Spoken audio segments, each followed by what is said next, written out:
মার্কিন vice president JD veins বলেছেন, ইরানের সঙ্গে যুদ্ধ শেষ করতে সম্ভাব্য চুক্তির বিষয়ে এখন সিদ্ধান্ত নেওয়ার দায়িত্ব পুরোপুরি ইরানের উপরে রয়েছে।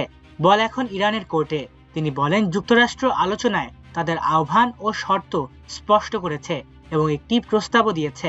এখন তেহরান সেই প্রস্তাব গ্রহণ করবে কিনা সেটি মূল বিষয়। ভেন্স জানান, দুটি বিষয়ে যুক্তরাষ্ট্র কোনো ছাড় দেবে না। ইরানের সমৃদ্ধ ইউরেনিয়ামের উপর কঠোর নিয়ন্ত্রণ, পারমাণবিক অস্ত্র তৈরি ঠেকাতে কার্যকর যাচাই ব্যবস্থা। তিনি আরও বলেন, ইরান যদি পারমাণবিক অস্ত্র কর্মসূচি ত্যাগ করে তাহলে যুক্তরাষ্ট্র তাদের স্বাভাবিক দেশের মতো আচরণ করতে প্রস্তুত। ওয়াশিংটনের প্রত্যাশা, যুদ্ধবিরতির অংশ হিসেবে হরমুজ প্রণালী পুরোপুরি খুলে দেওয়া হবে। এই গুরুত্বপূর্ণ নৌপথ বন্ধ থাকায় বিশ্ব জ্বালানি সরবরাহে বড় ধরনের প্রভাব পড়েছে। সম্প্রতি পাকিস্তানে অনুষ্ঠিত বৈঠক কোনো চূড়ান্ত সমাধান ছাড়াই শেষ হয়েছে, তবে উভয় পক্ষের মধ্যে আলোচনা চালিয়ে যাওয়ার ইঙ্গিত পাওয়া যাচ্ছে।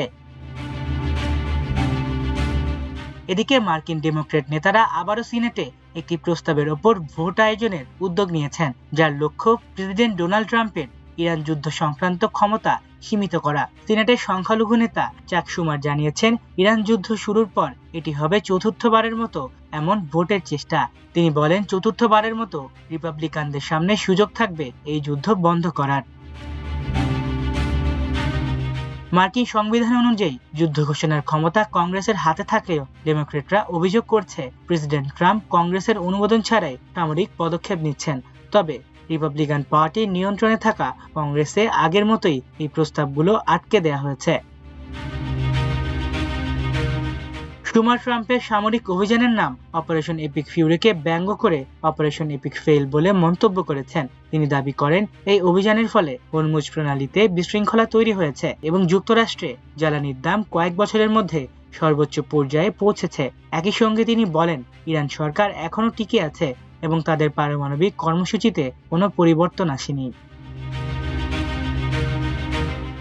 অন্যদিকে মার্কিন প্রেসিডেন্ট ডোনাল্ড ট্রাম্পকে পদচ্যুত করার ক্রমবর্ধমান আহ্বানে এবার নাম লিখিয়েছেন যুক্তরাষ্ট্রের কেন্দ্রীয় গোয়েন্দা সংস্থা সিআইএর সাবেক পরিচালক জন ব্রেনান। অযোগ্যতার কারণে ট্রাম্পকে পদচ্যুত করার পক্ষে যুক্তি দিয়েছেন ব্রেনান। এ প্রসঙ্গে তিনি বলেছেন, মার্কিন সংবিধানের 25তম সংশোধনী ট্রাম্পের কথা মাথায় রেখেই লেখা হয়েছিল। বারাক ওবামা প্রশাসনে সিআইএর প্রধান হিসেবে দায়িত্ব পালন করেন ব্রেনান। তিনি গত শনিবার এমএস নাউকে সাক্ষাৎকার দেন। সাক্ষাৎকারে জন ব্রেনান বলেন, ইরানি সভ্যতা ধ্বংসের বিষয়ে ট্রাম্পের সাম্প্রতিক উস্কানিমূলক মন্তব্য এবং এতে বহু মানুষের জীবনের উপর সৃষ্ট ঝুঁকি তাকে পদচ্যুত করার যৌক্তিকতা তৈরি করেছে। ট্রাম্প সম্পর্কে তিনি আরো বলেন, এই ব্যক্তি স্পষ্টতই মানসিকভাবে ভারসাম্যহীন। আমি মনে করি 25তম সংশোধনী ডোনাল্ড ট্রাম্পকে মাথায় রেখেই লেখা হয়েছিল। ব্রেনানের মতে ট্রাম্প এতটাই বড় ধরনের ঝুঁকি যে তাকে কমান্ডার ইন চিফ হিসেবে দায়িত্বে রাখা উচিত নয়, কারণ তার হাতে যুক্তরাষ্ট্রের পরমাণু অস্ত্র ভান্ডার সহ বিপুল সামরিক শক্তি রয়েছে। মাল্টিমিডিয়া ডেস্ক, আমার দেশ।